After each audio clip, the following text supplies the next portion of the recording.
Hey, what's up? This is the Chill Cook, back with a basics episode for you.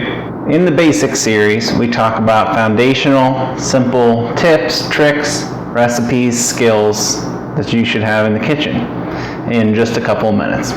Today, we're talking about one of the most important kitchen skills, knife skills. Not just important for being able to cook great food, also important for safety. And of course, all of those things come back around to being able to be chill in the kitchen. So, I want to talk to you about a couple different things before we get to chopping here. First, your cutting board. Wood is pretty good because it's sturdy, but it's also not so hard that it will hurt your knife. If you have one of those glass cutting boards at home, I'd like you to go ahead and pick it up and throw it in the trash. Those will hurt your knife. The glass is too hard. That sharp edge of your knife hitting against it actually can chip it and dull it really easily, and it's just kind of hard to cut on them anyway, so don't get one of those.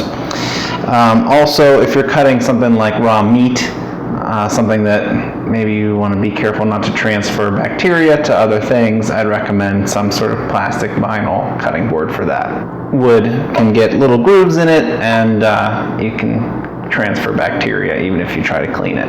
Okay? So definitely look for a nice board that works for you, something that's easy to wipe off. And if it's wood, maintain it, oil it up with some cutting board oil to keep it looking nice and fresh and new. Alright, now as far as knives go, there are a couple different kinds. There are Japanese style, which this is, and there are also the Western style knife. So one of the main differences between those two is basically that the Japanese style actually have a sharper edge to them. So the angle of cutting at that metal is like very tight, versus the Western style, which is just a little bit wider. They both cut great.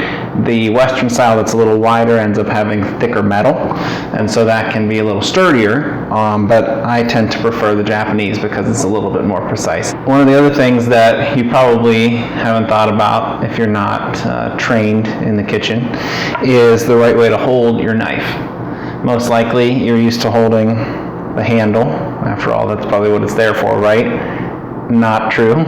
So basically, the right way to hold your knife, go ahead and grab it between your thumb and index finger on that metal blade, right at the edge there before you get to your handle.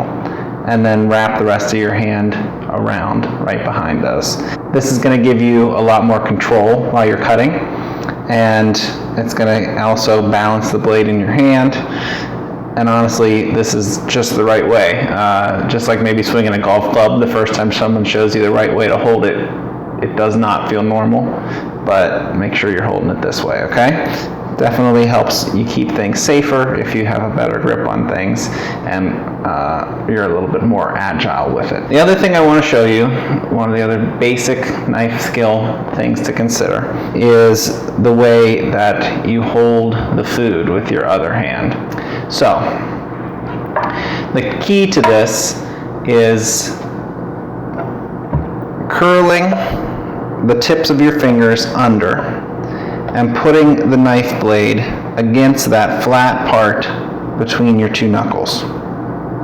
You'll see that if you're doing that correctly and you're really keeping those fingers tucked, you can move up and down chopping whatever food you're cutting and feel pretty certain that as long as that knife is touching that knuckle flat part, you're not able to cut a part of your hand.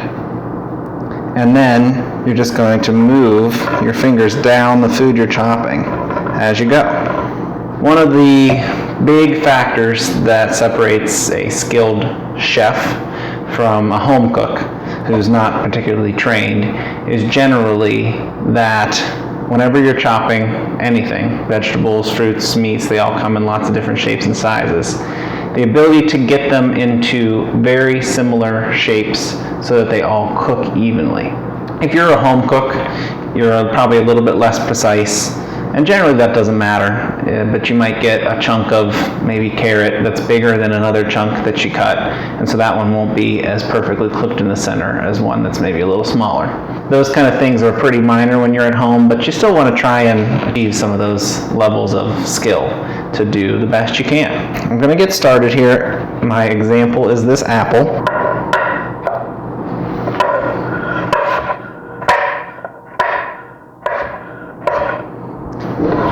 And I'll show you again with just a small item.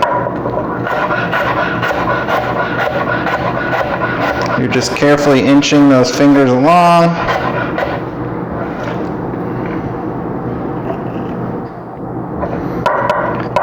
Just carefully inching those fingers along, always keeping them out of reach of that blade.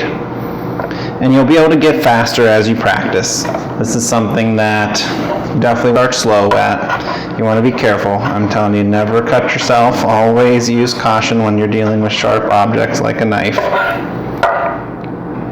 But if you have your technique in place and you're careful, you'll gain more confidence and you'll get better at chopping stuff up. Honestly, it becomes a little bit fun.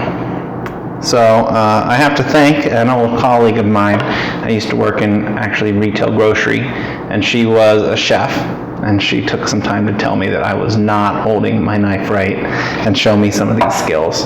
And if you're not lucky enough to encounter someone with that skill set, then that's where I come in to help you out a little bit.